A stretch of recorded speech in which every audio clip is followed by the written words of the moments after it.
अपनी देहाती घर के पास शांत सुबह की धुंध में सोफी अकेले खड़ी है, शांत प्रत्याशा की एक आकृति। सोफी अपनी लेटर बॉक्स से एक सादे सफेद लिफाफे को निकालती है, जिसकी खाली सतह रहस्य का संकेत देती है। लिफाफे पर एक दिल दहला देने वाला सवाल है, आप कौन है? सोफी का चेहरा भावनाओं का कैनवास है।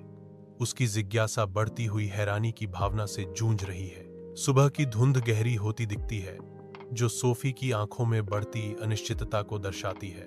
मोमबत्ती की धीमी रोशनी में नहाया हुआ सोफी खिड़की के पास बैठती है, हाथ से लिखे पत्रों के ज्ञान में खोई हुई। जैसे ही वह पाठ में डूब जाती है, सोफी की कल्पना प्लेटों की स्पष्ट छवियां बनाती है। उसका हाथ स्वर्ग की ओर इशारा करता है। उसका मन एथेंस की हलचल भरी सड़कों की ओर भटकता है, जहां सुकरात जोश से अपने दार्शनिक तर्कों पर बहस करते हैं। सोफी के चेहरे पर समझदारी छा जाती है।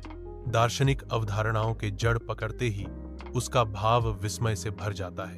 अपने कमरे की शांति में सोफी अपने प्रतिबिंब का सामना करती है, जो धुंधले प्रकाश में एक मौन दर्शक है।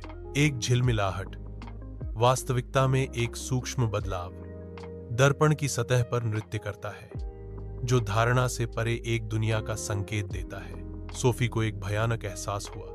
असंभव विचार जड़ पकड़ रहा है। क्या उसका जीवन एक कहानी से बढ़कर कुछ नहीं हो सकता?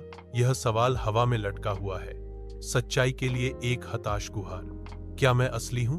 दर्पण एक गड़बड़ के साथ प्रतिक्रिया करता है, एक डिजिटल गूंज जो रहस्य को गहरा करती है, वास्तविकता और कल्पना के बीच की रेखा को धुंधला करती है। कमरा धुंधला हो जाता है, कहानी का रहस्य गहराता है।